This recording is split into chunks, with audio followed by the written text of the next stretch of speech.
కుమారుని పరిస్థితి అతను రాజ్యభారం వహించును. ఆశ్చర్యకరుడైన సర్వాధారుడు, బలాఢ్యుడైన దేవుడు, శాశ్వతకుడైన జనకుడు, శాంతికరుడైన రాజు అని అతనికి పేరెడుదురు. ఇది ప్రభువుని వాక్కు. కనివిని ఎరుగని కరుణకు నీవే ఆధారము తండ్రి, నీవే ఆధారము తండ్రి. మరణించే మళ్ళీ జీవము ఉదయించే, మరణం మరణించే మళ్ళీ జీవము ఉదయించే, నీ రూపము కనిపించే. హల్లెలూయా హల్లెలూయా హల్లెలూయా హల్లెలూయా హల్లెలూయా హల్లెలూయా హల్లెలూయా హల్లెలూయా. కనివిని ఎరుగని కరుణకు నీవే, నీవే ఆధారము తండ్రి.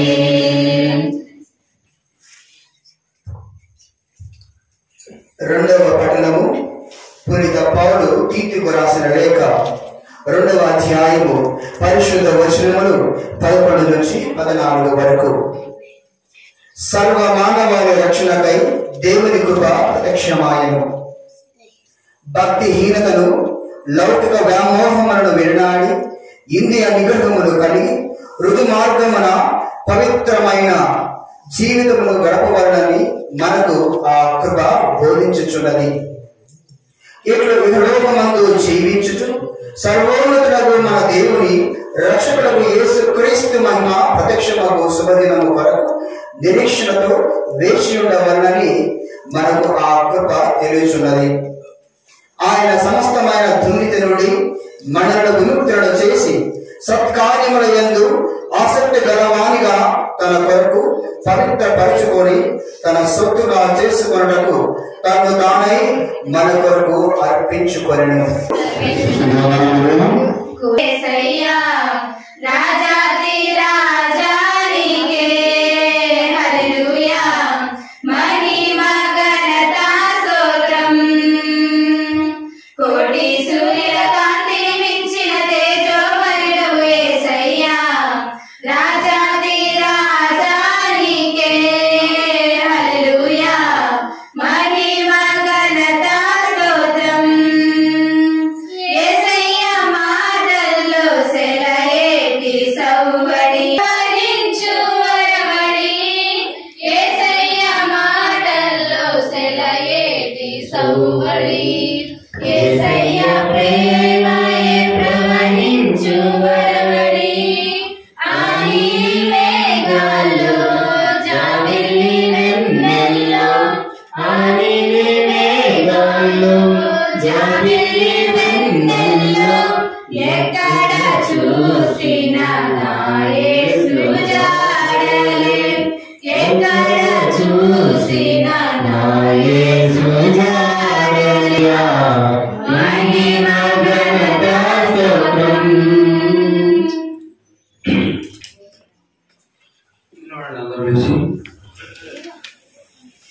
ప్రభు మీతో ఉందురుగాక.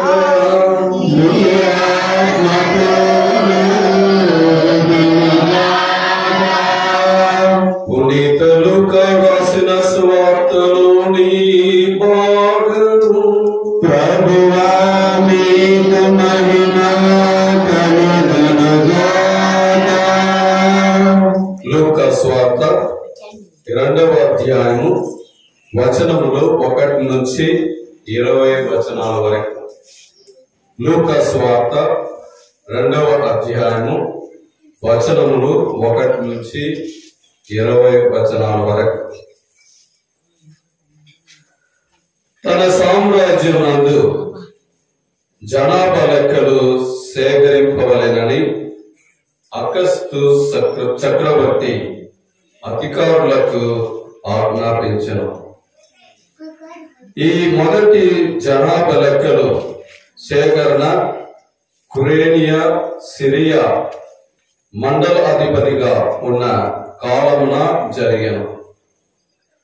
అందులో పేర్లు రాయించుకొనుటకు ప్రజలందరూ తమ తమ పట్టణములకు వెళ్ళిరి. యోసేపు దావీదు వంశీయుడైనందున గలిలయలోని నజరేతు నుండి యూదయ సీమలో ఉన్న దావీదు గ్రామముకు బెత్లెహేమునకు జనాభా లెక్కలలో తన పేర్లు చేర్చుకొనుటకై తనకు ప్రదానము చేయబడి గర్భవతి ఉన్న మరియమ్మను కూడా వెంట పెట్టుకుని వెళ్ళాను. వారచట ఉన్నప్పుడు మరియమ్మకు ప్రసవ కాలము సమీపించెను. మరియమ్మ తన తొలిచూలు కుమారుని కని పొత్తిగుడ్డలో చుట్టి పశువుల తొట్టులో పరుండబెట్టెను. ఏలైనా వారికి సత్రములో చోట లేకుండెను. ఆ ప్రాంతమున గొర్రెల కాపరులు రాత్రి వేళ పొలంలో గొర్రెల మందలను కాయుచుండిరి. దేవదూత వారి ఎదుట ప్రకాశమాయను. ప్రభు మహిమను వారిపై ప్రకాశింపగా వారు మిక్కిలి భయప్రాంతులైరి. దేవదూత వారితో ఇట్లనెను, మీరు భయపడకూడదు. సమస్త ప్రజలకు పరమ ఆనందమును కలిగించు శుభ సమాచారమును మీకు వినిపించెదను. నేడు దావీదు నగరమున మీకు ఒక రక్షకుడు పుట్టెను. మిక్కులి ఆశ్చర్యపడేది. కాని మరియమ్మ అంతయు తన మనస్సున బదలపరుచుకొని మనన చేయుచుండెను. గొర్రెల కాచిన వాణిని గురించి దేవుని వైభవమును శిలాకించుచు తిరిగిపోయేది. క్రిస్మస్ పండుగ శుభాకాంక్షలను తెలియజేస్తూ ఉన్నాను. Happy Christmas to you all. Christmas అనగానే మనకు తెలుసు, ఇది ఒక సంతోషకరమైన పండుగ. ఎంతో ఆనందంతో కొనియాడతాం. అందరికీ ఇది ఒక మంచి సందేశాన్ని పంచుకునే సందర్భం. మానవుడుగా జన్మించిన ఆ యేసు ప్రభు మనకు ఇంతటి సంతోషాన్ని కలిగిస్తా ఉన్నాడు. కాకపోతే ప్రస్తుత కాంటెక్స్ట్ సందర్భాన్ని మనం గుర్తించుకుంటే ఇంకా మరీ ఎక్కువగా యేసు ప్రభు జన్మించిన దేశాన్ని మనం గమనించినట్లయితే పేపర్లో మనం చదువుతున్నాము, లేకపోతే టీవీలో వింటున్నాము, అక్కడ ఏం జరుగుతుందని. యేసు ప్రభు మనకి సంతోషాన్ని ఇవ్వడానికి జన్మించాడు. శాంతి దాతగా వచ్చాడు. శాంతిని మనకి ఇస్తా ఉన్నారు, ప్రసాదిస్తున్నారు, సంతోషాన్ని ఇస్తున్నారు. కానీ అతడు జన్మించిన ప్రదేశంలో ఈ రోజుల్లో ఎలా ఉంది అంటే మనం పేపర్లో చదువుకుంటున్నాము, ఒకరినొకరు చెప్పుకుంటున్నారు. హమాస్, ఇస్రాయేల్ ప్రజలను చంపట, ఇస్రాయేల్ ప్రజల్ని హమాస్ లో ఉన్న ప్రజల్ని చంపుకుంటున్నారు. బాంబులు వేసుకోవటం, అక్కడ అంతా కూడా శ్మశానమయంగా మారుతూ ఉంది. ఇది ఒక సందర్భం, అక్కడ ఉన్న నెలకొంటున్న ఒక పరిస్థితి. మీ కుటుంబంలో కొన్ని విషయాలు, కొన్ని సంఘటనలు జరిగి ఉండవచ్చు, దుఃఖించే సంఘటనలు జరిగి ఉండవచ్చు, లేకపోతే మన కొట్లాడటం ఇలాంటి జరిగి ఉండవచ్చు. కాబట్టి ఇది ఒక మన కుటుంబంలో నెలకొంటున్న కొన్ని సమస్యలు. ఇక దేశవ్యాప్తంగా మనం ఆలోచిస్తుంటే మనకి ఏదైనా భద్రత ఉందా అంటే గ్యారంటీ ఏమీ లేదు. ఈనాడు మనం యేసు ప్రభు యొక్క జన్మదినాన్ని ఇంత సంతోషంగా కొనియాడుచున్నాము. ఇలా కొనియాడతామా? మన చేతిలో లేదు. ఎలా దేవుడు మనకి ఏం చెప్తున్నాడు, ఎలా మనం సంతోషంగా ఈ పండుగను చేసుకోవచ్చు అని అడిగితే మొదటి పట్టణంలో మనం విన్నాం, చదివితే విన్నాం. అక్కడ ఏం చెప్పబడి ఉంది? యెషయా ప్రవక్త 9వ అధ్యాయం 2వ వచనం మనం చదివితే, చీకటిలో నడుచు జనులు గొప్ప వెలుగును చూసిరి, గాఢ అంధకారము క్రమ్మిన తామున వసించు ప్రజల మీద జ్యోతి ప్రకాశించను అని చెప్పి దేవుడు మనకు చెప్తా ఉన్నారు. సందర్భాల గురించి మనం విన్నాం. యేసు ప్రభు జన్మించిన ప్లేస్ లో ఏంటి, లేదా మన కుటుంబంలో ఎలాంటి సందర్భం నెలకొల్పుతుంది, లేదా దేశ వ్యాప్తంగా ఏ విధంగా మనం రాబోయే రోజుల్లో కొన్ని ఇబ్బందులు ఎదుర్కోవాల్సి వస్తుంది అని చెప్పి మనం వింటున్నాం. అయినప్పటికీ కూడా దేవుని యొక్క వాక్కు ఈ విధంగా ఉంది. చీకటిలో జీవించే ప్రజల మీద ఒక ప్రకాశమైన వెలుగు వారికి దారిని చూపిస్తుందని చెప్పేసి, అదేవిధంగా లూకా సువార్తలో 1వ అధ్యాయము 21వ అధ్యాయం 78, 9 వచనాలు చదివితే, దేవుడు దయా హృదయుడు, ఆయన రక్షణపు వెలుగును మనపై ప్రకాశింపచేయుచున్నాడు అని చెప్పేసి, దేవుడు దయా హృదయుడు, ఆయన తన రక్షణ వెలుగును మనపై ప్రకాశింపచేస్తున్నాడని చెప్పి లూకా సువార్తలో మనం చదువుతున్నాం. కాబట్టి దేవుడు మనల్ని ఎటువంటి పరిస్థితుల్లో ఉన్నా కూడా మనల్ని నడిపిస్తాడు అని చెప్పి మనం ఈ వచనం నుంచి ధైర్యం తెచ్చుకోవచ్చు. ఇలా విధంగా అంటున్నాడు, క్రిస్మస్ అంటే యేసు ప్రభుని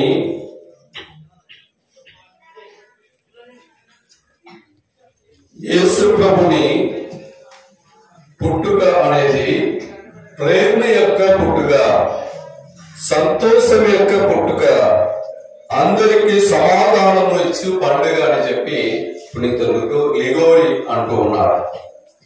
ఇంకొక వ్యక్తి అంటున్నారు, క్రిస్మస్ అంటే అది ఒక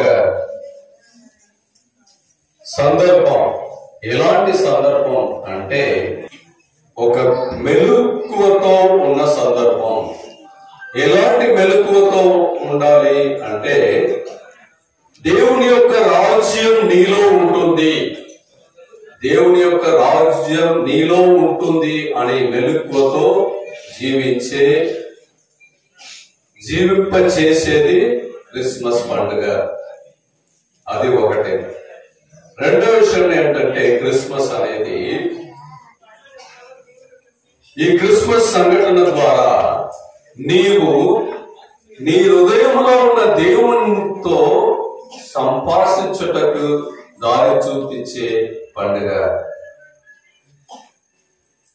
ఇంగ్లీష్ లో to have communion, dialogue with your God in the chamber of your heart అంటున్నారు.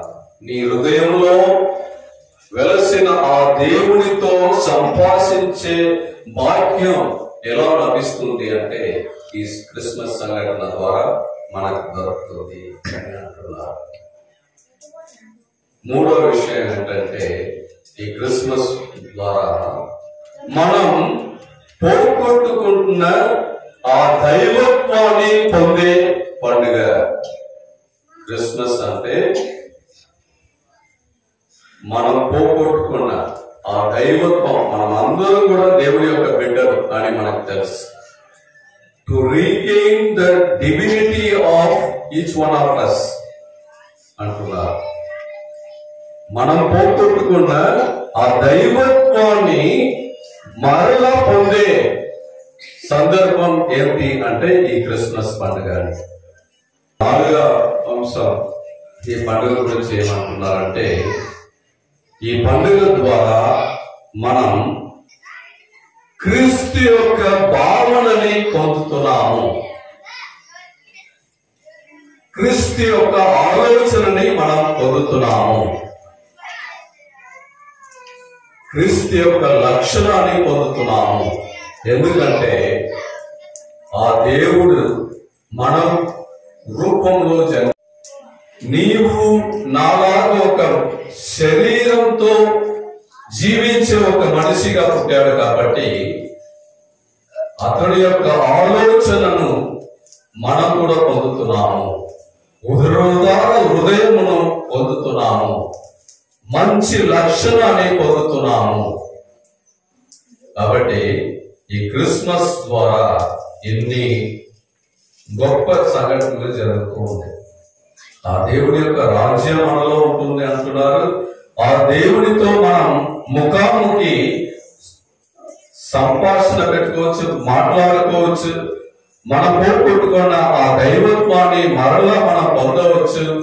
అంతేకాకుండా యేసు ప్రభువుకి ఎటువంటి ప్రేరణ కలిగిందో అటువంటి ప్రేరణ మనకు కూడా కలుగుతుంది అని పిలిచేదారు అని ప్రవక్తతో ప్రభువు పలికినది నెరవేరినట్లు ఇది అంతయు సంభవించెను. ఇమ్మానుయేలు అనగా దేవుడు మనతో ఉన్నాడు అని చెప్పేసి. ఇమ్మానుయేలు అంటే దేవుడు మన మధ్య జీవిస్తున్నాడు అని చెప్పేసి. ఇమ్మానుయేలు అంటే నీలోను నాలోను ఆ ప్రభువు జీవిస్తున్నాడు అని అర్థమవుతుంది. అందుకే క్రీస్తునందు ప్రియమైన సహోదరి సహోదరులారా, ఆ దేవుడు మనలో జీవిస్తున్నాడు అంటే ప్రతి ఒక్కరిలో కూడా ఆ ప్రభువు జన్మించాడు అని అర్థమవుతుంది. ప్రతి మానవుల్లో ఆ ప్రభువు జన్మించాడంటే మనం ప్రతి ఒక్కరు కూడా దేవుని యొక్క బిడ్డలుగా మారుతున్నాం. యేసు ప్రభు దేవుని యొక్క కుమారుడు. ఆ దేవుడు మనలో జన్మించాడంటే మనం ప్రతి ఒక్కరు కూడా దేవుని యొక్క బిడ్డలుగా మారుతున్నాం. కేవలం ఈ క్రిస్మస్ పండుగ ద్వారా మనం ఎన్ని గొప్ప విషయాలకు మనం దేవుడు మనల్ని నడిపిస్తూ ఉన్నాడు. అడిగిన ప్రశ్నకి సమాధానం చెప్పాలి. కాకపోతే ఆ మంత్రికి ఏం చెప్పాలో తెలియలేదు. చాలా విచారంగా ఇంటికి తిరిగిపోయాడు. ఏ విధంగా ఇతనికి ఈ 3 ప్రశ్నలకి సమాధానం ఇవ్వగలుగుతామని చెప్పేసి విచారంగా పోయిన ఆ మనిషి యొక్క ముఖాన్ని చూసి ఆ మంత్రి యొక్క మనవరాలు, ఒక 10 ఏళ్ళు కలిగిన ఒక అమ్మాయి గమనించింది. తాతయ్య, ఏమైంది నీకు? నువ్వు ఇంత విచారంగా కనిపిస్తున్నావే, ఒంట్లో బాగలేదా ఏంటి అని అడిగింది. మనవరాలికి అక్కడ జరిగిన విషయాన్ని చెప్పాడు. రాజు ఇలా అడిగాడు, నాకు ఏం సమాధానం చెప్పాలో ఆలోచన రాలేదని చెప్పాడు. విన్న ఆ మనవరాలు ఆ 3 ప్రశ్నలు నెమరేసుకొని నిద్రపోయింది. మరుసటి రోజు పొద్దున 6 లేచి రాజు యొక్క భవనానికి వెళ్ళింది. రాజుని చూడాలని చెప్పింది. మంత్రి యొక్క మనవరాలని కూడా అందరికీ తెలుసు కాబట్టి పోయి చూడు అని చెప్పి పంపించారు. రాజు కూడా గుర్తించుకొని ఏమా పొద్దునని వచ్చావే ఏంటి అని అడుగుతా ఉన్నారు. అప్పుడు అమ్మాయి అడిగింది, మా తాతయ్యను మీరు ఏదో ప్రశ్నించారంట, ఆ ప్రశ్న ఏమిటో చెప్పు అని చెప్పి రాజుని అడిగింది. రాజు, నా మొదటి ప్రశ్న ఏంటంటే దేవుడు ఉన్నాడా అని అడిగాను. ఉంటే ఎక్కడ ఉన్నాడు అని చెప్పి అడిగాను. అప్పుడు రాజుని ఒక ప్లేట్లో పాలు తీసుకురండి, దాంతో పాటు కొంచెం పంచదార కూడా తీసుకురండి అని చెప్పేసి ఆజ్ఞాపించింది. తీసుకొచ్చారు. వారందరి ఎదుట కూడా ఆ పంచదారని పాలలో కలిపింది. కలిపిన తర్వాత రాజుని అడుగుతా ఉంది, ఇప్పుడు ఈ తీపిగా అనేది ఎక్కడ ఉంది? ఈ పాలలో తీపిగా అనేది ఎక్కడ ఉంది? పై భాగంలో ఉందా, పాలు యొక్క కింద భాగంలో ఉందా, లేకపోతే ఒక సైడ్ లో ఉందా అని చెప్పి రాజుని ప్రశ్న వేసింది. అప్పుడు రాజుకు అర్థమైంది, తీపిగా అనేది అన్ని చోట్లలో, ఆ పాలలో అన్ని చోట్లలో కలిసిపోయింది అని చెప్పేసి. అదేవిధంగా దేవుడు ఎక్కడ ఉన్నాడు అని ఆ రాజు అడిగాడు. దేవుడు అన్ని చోట్లలో ఉన్నాడు అని చెప్పి ఆ అమ్మాయి సమాధానం చెప్పింది. క్రిస్మస్ మూలంగా దేవుడు నీలో జన్మించాడు, నాలో జన్మించాడు అని అన్నాం. కాబట్టి దేశమంతా వ్యాపిస్తూ ఉన్నాడు. ప్రభువు లేని చోట లేడు. ప్రతి ఒక్క కుటుంబంలో ఉన్నాడు. ప్రతి ఒక్క మనిషిలో దేవుడు ఉన్నాడు. అన్ని చోట్లలో ఉన్నాడు. ఏ విధంగా అయితే ఆ పంచదారలో, ఆ పాలలో కలిసిన పంచదార మొత్తం తీపిగా మారుతుందో మన జీవితాన్ని కూడా తీపిగా మారుస్తా ఉన్నాడు. ఇక రెండవ ప్రశ్న ఏంటి? ఆ దేవుడు ఉన్నాడు అని చెప్పి రుజువుపరిచింది. మరి ఉంటే ఆ దేవుడు ఏ దిక్కున చూస్తూ ఉన్నాడు, ఏ వైపు చూస్తూ ఉన్నాడు అని ఆ ప్రశ్నకి సమాధానం. మీరంతా ఏ దిక్కు చూస్తున్నారు? ఏ వైపు చూస్తున్నారు?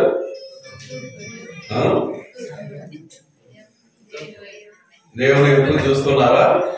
దేవుని వైపు చూస్తే మీరంతా దేవునితో ఆశీర్వదింపబడిన వారు. దేవుని దిక్కు చూస్తున్నారంటే మీరందరూ కూడా ఆశీర్వదింపబడతారు. మనం చాలా సార్లు దేవుని తిరస్కరించి వేరే కూడా పోతూ ఉంటాం. అడిగిన ప్రశ్నకి అమ్మాయి సమాధానం ఏం చెప్పిందంటే, ఒక కొవ్వొత్తి తీసుకురండి, ఒక అగ్గిపెట్టె తీసుకురండి, తీసుకొచ్చి ముట్టించండి అని చెప్పి చెప్పింది. ముట్టించిన తర్వాత రాజుని అడిగింది, ఈ వెలుగు ఏ వైపు చూస్తుంది? ఈ వెలుగు ముట్టించిన ఈ కొవ్వొత్తి దానికి ఏదైనా ముఖం ఉందా? ఒక సైడ్, ఇప్పుడు మనం మానవులు కాబట్టి ఒక వైపు చూడగలుగుతున్నాం. మన ఫేస్, ముఖం అనేది ఒక సైడ్ లో ఉంటుంది, ఒకవైపు. దేవుడికి అట్లా లేదు. ఏ విధమైతే ఒక కొవ్వొత్తిని వెలిగిస్తే అన్ని చోట్లలో, అన్ని సైడ్ల నుంచి కనపడుతుందో, అదే విధంగా దేవుడు అన్ని చోట్ల కనపడతా. ఒక సైడ్, ఒక వైపు ముఖం అనేది ఉండదు. నేను ముందు చూస్తున్నాను కాబట్టి నాకు వెనక జరిగేది తెలియదు. కానీ దేవుడికి అట్లా కాదు. ముందు చూసినా ఒకే విధంగా ఉంటుంది, వెనక చూసినా ఒకే విధంగా ఉంటుంది. అందుకే అన్ని చూడగలుగుతున్నాడు. అంటే ఒక మనిషిలా, ఒక ఆకారంగా ఉండడు. వెలుగై ఉన్న ఆ దేవుడు అన్ని చోట్ల ప్రకాశిస్తూ ఉంటాడు. కాబట్టి ఆ విషయాన్ని కూడా ఆ పాప ఆ రాజుకు తెలియపరిచింది. ఇక మూడవ ప్రశ్న ఏమిటి? ఏం చేస్తున్నాడు దేవుడు? మనమంతా కొన్నిసార్లు నిద్రపోతాము, పని చేస్తుంటాము, ఏదో ఒకటి జరుగుతూ ఉంటది. అదేవిధంగా ఇప్పుడు ప్రస్తుతానికి ఆ దేవుడు ఏం చేస్తున్నాడు అని చెప్పి ప్రశ్న అడిగింది. అప్పుడు ఆ బాలిక రాజుని, నన్ను ఒక్కసారి ఒక క్షణం రాణిగా చేయి అని అడిగింది. అదేవిధంగా రాజు కూర్చోబెట్టిన సీట్లో కూర్చోబెట్టాడు, కిరీటం పెట్టాడు, అన్ని నువ్వే ఇక మీద రాణి. ఆమె అడిగినది ఒక క్షణం. కాబట్టి ఎప్పుడైతే ఆ కుర్చీ మీద కూర్చుందో మిగతా అందరూ కూడా రాజుతో సగా సాధారణ ప్రజలు. కాబట్టి ఆమె కమాండ్ చేసింది, ఆజ్ఞాపించింది, అందరిని అరెస్ట్ చేయండి, బంధించి జైల్లో పెట్టండి అని చెప్పేసి. వాళ్ళందరూ ఎవరు? మంత్రులు, రాజులు. ఆమెకు అధికారం ఇవ్వగానే ఏం చేసింది? అరెస్ట్ చేసి జైల్లో పెట్టండి అని ఆజ్ఞాపించింది.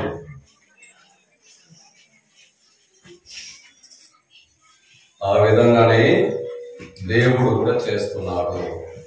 ఏ విధంగా?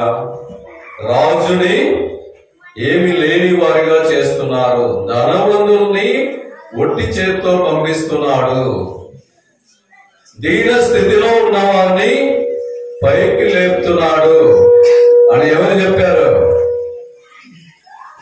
ఎవరు చెప్పారు? మరియమ్మ స్తుతి గీతం పాడిందా లేదా? అప్పుడు మరియమ్మ ఇట్లు పలికెను, నా హృదయము ప్రభువును స్తుతించుచున్నది, నా రక్షకుడకు దేవుని యందు నా ఆత్మ ఆనందించుచున్నది. ఏలైనా సర్వశక్తిమంతుడు నా ఎడల గొప్ప కార్యము చేసెను, ఆయన నామము పవిత్రమైనది, ప్రభువు పట్ల భయభక్తులు కలవారి మీద ఆయన కనికరము తరతరముల వరకు ఉండును. గమనించవలసిన వాక్యాలు ఇవి. ఆయన తన బాహుబలమును చూసి అహంకారదారులను బాహుబలమును చూపి అహంకారుల దురాలోచనలను విచ్ఛిన్నము కావించెను, అధిపతులను ఆసనముల నుండి పడత్రోసి దీనులను లేవనెత్తను, ఆకలిగొని వారిని తృప్తిపరిచి ధనవంతులను ఒట్టి చేతుతో పంపివేశాము. ఈ రెండు వాక్యంలో దానికి కావలసిన సమాధానం దొరుకుతుంది. అంటే అధికారంలో ఉన్న వారిని ఒట్టి చేతితో పంపించెను, దీన స్థితిలో ఉన్న వారిని పైకి లేపను, బీద వారిని ఆదుకొని వారికి మంచి కార్యాలు చేకూర్చుతున్నారని చెప్పేసి. అంటే ఈమె ఆ అధికారంలో కూర్చుండగానే తర్వాత ఏం చేసింది? రాజుని కూడా బంధించి జైల్లో పెట్టమండి. అధికారం ఉన్న వారిని వడ్డీ చేతితో పంపించను అని చెప్పి ఆ మరియ తల్లి పాడినట్లు దేవుడు అటువంటి కార్యాన్ని చేస్తున్నారు. అంటే గొప్ప అని ఎవరు లేదు. దేవుడి యొక్క దృష్టిలో పెద్దవాళ్ళు చిన్నవాళ్ళు అని భేదం లేదు, ధనవంతులు బీదవాళ్ళు అని భేదం లేదు, అందరినీ ఒకే దృష్టితో చూస్తున్నాడు. కాబట్టి దేవుడు ఇప్పుడు ఏం చేస్తున్నాడంటే మన కోసం ఎవరైతే కష్టపడుతున్నారో వారిని ఆదుకోవటం, గర్వంతో జీవించే వారిని ఆ గర్వాన్ని పోగొట్టడం, స్వార్థంతో డబ్బు సంపాదించే వారిని ఒట్టి చేతితో పంపించటం, ఏదో ఒక రోజు వారికి ఇతరులతో ఆ డబ్బుని ఇతరులతో పంచుకోకపోతే ఆ డబ్బు స్వార్థంతో పెట్టుకుంటే ఏదో ఒక విధంగా పోతుంది మన నుంచి. కాబట్టి దేవుడు అనే ఒక వ్యక్తి అందరినీ సమానంగా చూస్తున్నాడు. అది అతని యొక్క పని. కాబట్టి ఈ విధంగా అమ్మాయి ఆ రాజుకు బుద్ధి చెప్పింది. అంతేకాదు మనం కూడా నేర్చుకోవాల్సిన విషయాలు కొన్ని. ముఖ్యంగా దేవుడు అందరిలో ఉన్నాడు. మనం మత్తయి సువార్తలో విన్నాం. మన మధ్య ఉన్నాడు ఆ దేవుడు. మన మధ్య ఉన్న దేవుణ్ణి గుర్తించాలి అంటే ఏం చేయాలి? ఇతరుల్ని గౌరవించాలి. బహిరంగ మనం వేసుకున్న బట్టలను చూసి పెద్దవాడు గొప్పవాడు గౌరవించాలి అనే అనుకుంటే చాలు. మనిషిని మనిషిగా గుర్తించాలి. ధనవంతుడైనా సరే, బీదవాళ్ళైనా సరే, చిన్నపిల్లలైనా గొప్ప వాళ్ళైనా సరే ప్రేమతో పలకరించాలి. ఎవరైనా అవసరమైన వారికి మనం మన వంతుని సహాయం చేయాలి. కొన్నిసార్లు వ్యాధితో పడక మీద ఉన్న వారిని వారి దగ్గర పోయి పలకరించి ఎంతమంది బాగున్నారా, ఎలా ఉన్నారు, కొద్దిసేపు టైం స్పెండ్ చేస్తే అదే గొప్ప. తల్లిదండ్రుల్ని నొప్పించకుండా వారిని కాపాడటం. ఈ రోజులో చాలా అనాథ ఆశ్రమంలో ఎందుకు పెరుగుతుంది? పిల్లలు తల్లిదండ్రులు చూసుకోకపోవడం. కాబట్టి తల్లిదండ్రులు గౌరవించటం, వారిని చెడు మంచి చూసుకోవటం, అదేవిధంగా తల్లిదండ్రులు పిల్లల్ని చదివించటం, ఇవన్నీ మనం చేయవలసిన కార్యాలు. సహాయం చేయాలంటే ఏదో లక్షల్లో పెట్టి ఏదో సహాయం చేయటం కాదు. మనకున్న సమయాన్ని ఇతరుల కోసం కేటాయించటం, లేదా ఏదైనా వేస్ట్ అయ్యే ఫుడ్ తినే పదార్థం పారేయటానికి బదులుగా ఎవరికైనా ఉపయోగపడుతుందా, అది ఒక లక్షణం. అందుకే ఈ క్రిస్మస్ అనేది ప్రేమ యొక్క పుట్టుక అన్నారు. కాబట్టి అటువంటి పండుగని కొనియాడుతున్న ఈ సమయంలో అలాంటి లక్షణాన్ని నేను స్వంతం చేసుకుంటున్నానా, అలవర్చుకుంటున్నానా? అప్పుడు దేవుడు నీలో జన్మించాడు అని అర్థం చేసుకోవచ్చు. ఇవన్నీ చేయకుండా ఇరుగు పొరుగు వారి పట్ల పక్కన జీవిస్తున్న వారు ఎవరని తెలియక వారు ఏదైనా ఇబ్బందిలో ఉన్నప్పుడు ఆదుకోకపోతే నేను క్రిస్మస్ పండుగ చేసుకుంటుంటే ప్రయోజనం ఏమిటి? కాబట్టి క్రిస్మస్ పండుగ కొనియాడటంలో ఒక అర్థవంతంగా ఉండాలి. కాబట్టి ఆ దేవుడు మనలో జన్మించాలి, మన కుటుంబంలో జన్మించాలి, మనల్ని రక్షించాలి అంటే మనం కూడా ఏ విధంగా ఆ దేవుడు తన దైవత్వాన్ని వదిలిపెట్టి మానవుడిగా నిస్సహాయకుడిగా ఒక పశువుల పాపలో జన్మించాడో, అదేవిధంగా మన గర్వాన్ని వన్నీ వదిలిపెట్టుకొని, కోపం, ద్వేషం వన్నీ వదిలిపెట్టుకొని సహజంగా మన మధ్య జీవించున్న ప్రజలతో, జనాలతో సంతోషంతో మాట్లాడితే అదే గొప్ప. కాబట్టి అటువంటి మంచి మనస్తత్వాన్ని ఇక్కడ ఉన్న ప్రతి ఒక్కరికి దయచేయాలని ఈ క్రిస్మస్ మూలంగా మనం కూడా మానవులుగా జన్మించటం, మానవులుగా జీవించడానికి కావలసిన శక్తిని, ధైర్యాన్ని ప్రసాదించమని ఈ దివ్యబలి పూజలో వేడుకున్నాను.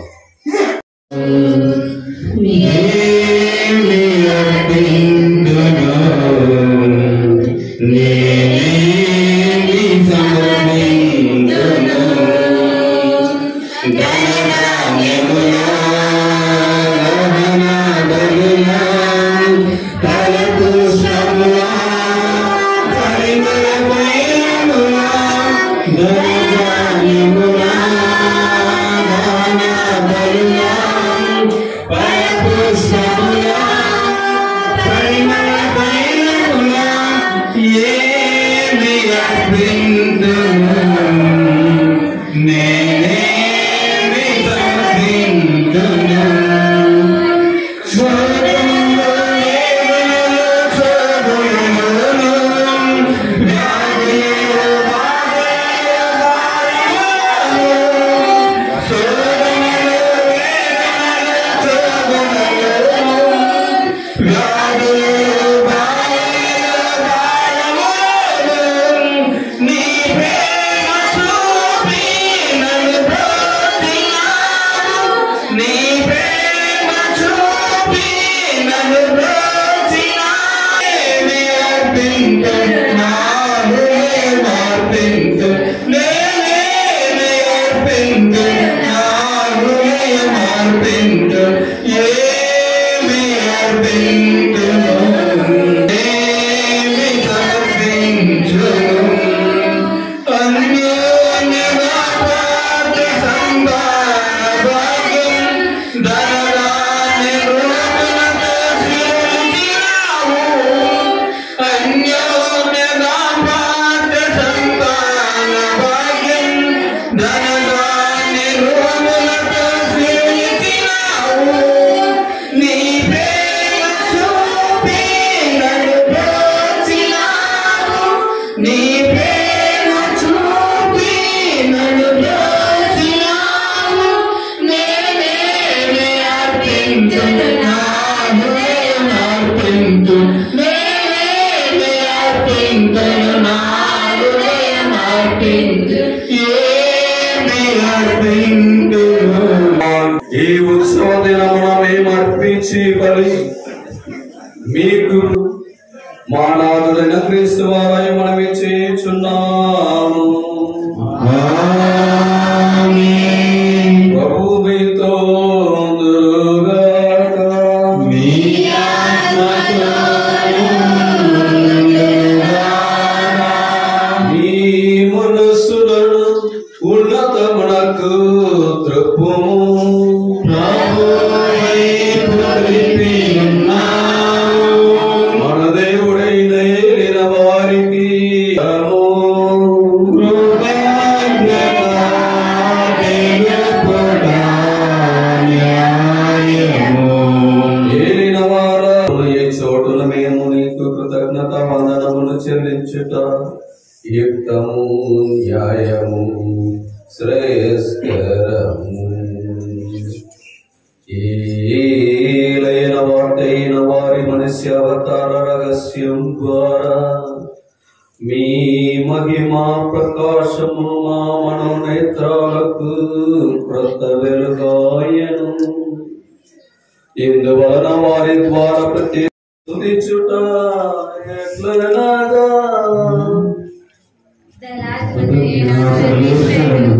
పరిశుద్ధులు పరిశుద్ధులు పరిశుద్ధులు సర్వోన్నతమైన భూలోకమును నీ మహిమతో నిండి ఉన్నవి. మహోన్నతమైన హోసాన్న ఏడు వారు నామమున వేంచేసేడు వారు ఆశీర్వదింపబడిన వారు మహోన్నతమైన హోసాన్న. పౌలు మా యేసుక్రీస్తు శరీర రచనగాక వారు పాడు కొరటకు ఇష్టపూర్తిగా తాము అప్పగించుకున్నప్పుడు అందుకుని కృతజ్ఞత వందనములు చెప్పి త్రుంచి శిష్యులకు ఇచ్చుచు ఇట్లా మీరందరూ దీనిని తీసుకుని భుజించేలయనా ఇది మీ కొరకు అప్పగింపబడనున్న నా శరీరము. నా పాపములను వైకొని శిలువలో కొట్టబడిన యేసుదేవా నీకే ఆరాధన నీకే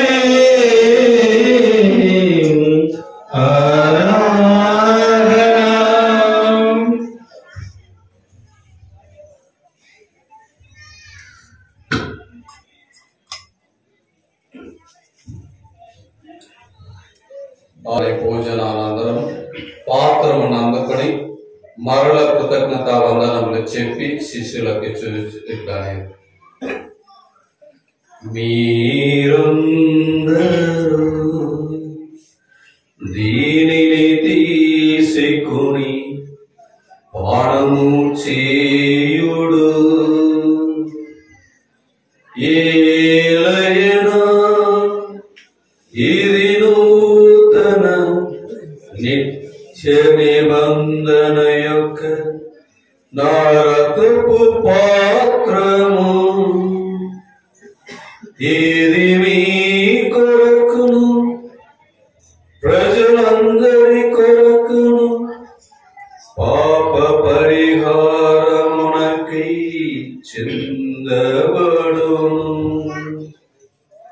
దీనిని నా జ్ఞాపకార్థము చేయుడు. నా పాపముల కొరకై శిలువ మీద కొట్టబడిన యేసుదేవా నీకే ఆరాధన, నీకే ఆరాధన.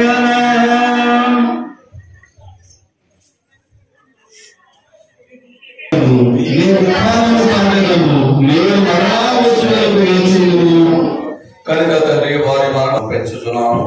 మీ సముఖంలో నిలిచి మీకు సేవ చేయుటకు మనం పాత్రలుగా చేసినందుకు మీకు వందనములు తెలుపుచున్నాం.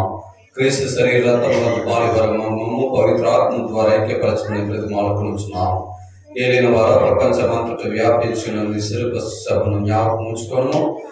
మా ఫ్రాన్సిస్ పాప్ గారిని, మా గాలిపాలి అపోస్తలిక పరిపాలకులు గురువులందరితో పాటు మమ్మను మీ ప్రేమ యందు పరిపూర్ణ చేయండి. మా సహోదరి సహోదరులను నీ కనికరమందు చనిపోయిన వారందరినీ స్మరి వారిని దివ్య ప్రకాశంలోకి చేర్చుకుని మా అందరికీ దయచూపుడు దేవునికి అనేక మరియమ్మతోను పునీత జోసెఫ్ గారితోను పునీత అపోస్తలులతోను ఆది నుండి మీకు సేవ చేసిన పుణ్యాత్ములందరితోను నీ కుమారుడు యేసు క్రీస్తు ద్వారా నిన్ను స్తుతించి మహిమ పరచుదాము. క్రీస్తు ద్వారా క్రీస్తుతో క్రీస్తునందు సర్వశక్తి గల పితైన సర్వేశ్వర పవిత్రాత్మతో ఏకమయుండు నీకు యుగ యుగములు గౌరవ మహిమము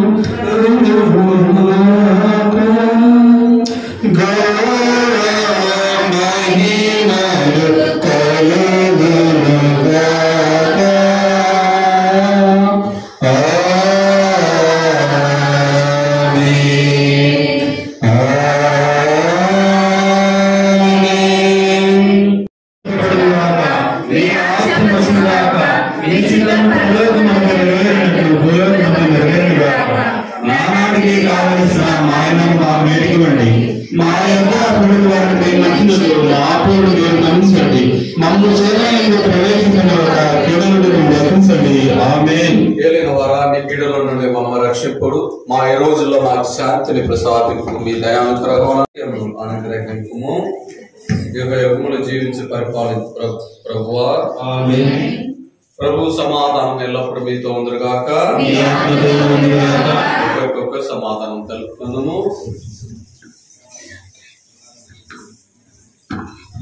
సర్వేశ్వరుడు కొరకుల లోకమిక పాపం భరించేవారు మాకు దయచేయండి. సర్వేశ్వరుడి కొరకుల లోక పాపం భరించే ప్రభువు మాకు సహాయం చేయండి. సర్వేశ్వరుని గొర్రెపిల్ల ఇదిగో లోక పాపను పరిహరించి ప్రభు గొర్రెపిల్ల విందుకు పిలువబడిన వారు ధన్యులు. ప్రభువా మీరు నా ఇంట ప్రవేశించడం మీరు పాపముగాను మీరు ఒక మాట పలికిన నా ఆత్మ స్వస్థపాకుందును.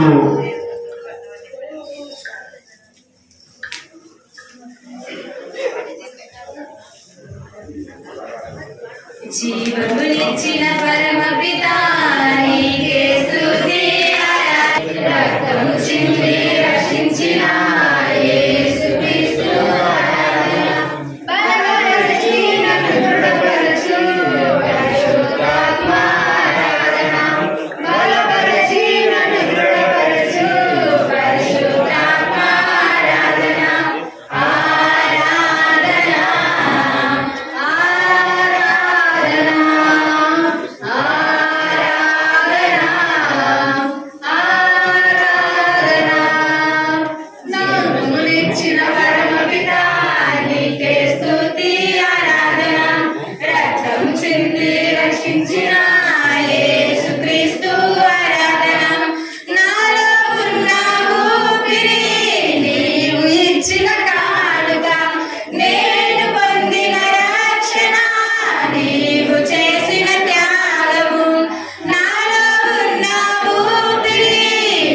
దాని ఫలితమును పొందు భాగ్యమును అనుగ్రహింపుడు. మా క్రీస్తు వారు, మా నాథుడైన క్రీస్తు వారు మనవి చేయుచున్నాము. ప్రభువు మీతో సర్వశక్తి గల సర్వేశ్వరుడు పితా పుత్ర పవిత్రాత్మ మిమ్మల్ని ఆశీర్వదించి కాచి కాపాడుదురుగాక.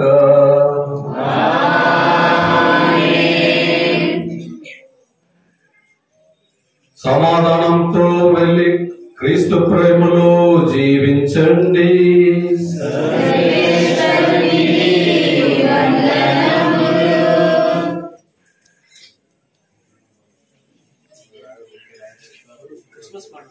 చలిరాత్రి ఎదురు చూసే మన కోసం పుట్టాడు పుట్టాడు రో రాజు యేసయ్య పుట్టాడు రో మన కోసం. చలిరాత్రి ఎదురు చూసే దూర్పేమో చుక్క చూపే గొల్లలేమో పరుగులొచ్చే దూతలేమో పోడవచ్చే. పుట్టాడు పుట్టాడు రో రాజు యేసయ్య పుట్టాడు రో మన కోసం పుట్టాడు పుట్టాడు రో రాజు యేసయ్య పుట్టాడు రో.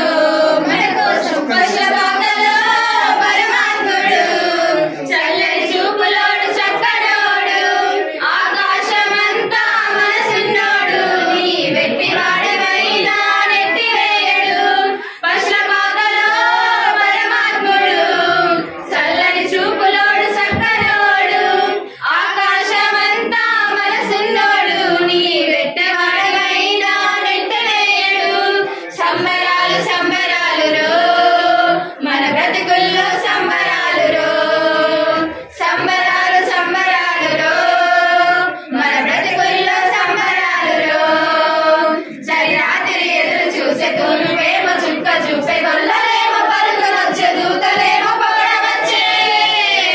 పుట్టాడు రో రాజు యేసయ్య పుట్టాడు రో మన కోసం పుట్టాడు పుట్టాడు రో రాజు యేసయ్య పుట్టాడు రో మన కోసం. చింతలేని వాడు ఎవరు మరిచినా నిన్ను మరువనన్నా మన దేవుడు మన బ్రతుకుల్లో సంబరాలు రో సంబరాలు సంబరాలు రో మన బ్రతుకుల్లో సంబరాలు రో. చలిరాత్రి ఎదురు చూసే తూర్పేమో చుక్క చూపే గొల్లలేమో పరుగులొచ్చే దూతలేమో. ఆదరగా చేస్తున్నారు, అందరూ తప్పులు కొడండి.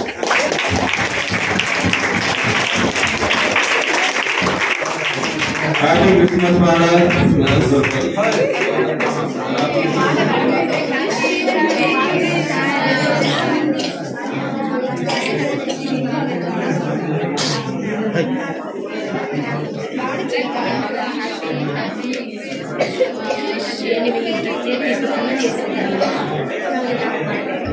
చక్కగా పూజ చేశారు, చక్కగా నిషేధించారు. మనందరం కలిసి గట్టిగా చక్కగా ఒకసారి అందరికీ ప్రతి ఒక్కరికి కూడా హ్యాపీ క్రిస్మస్. మనం కూడా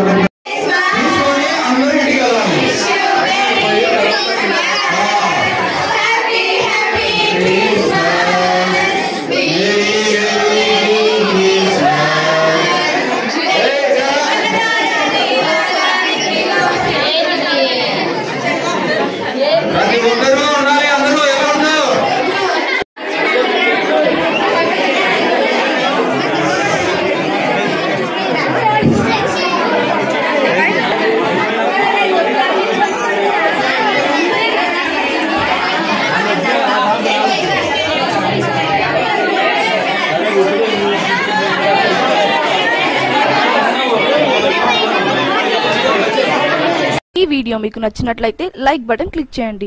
మరిన్ని వీడియోలను పొందడానికి దయచేసి సబ్స్క్రైబ్ చేయండి.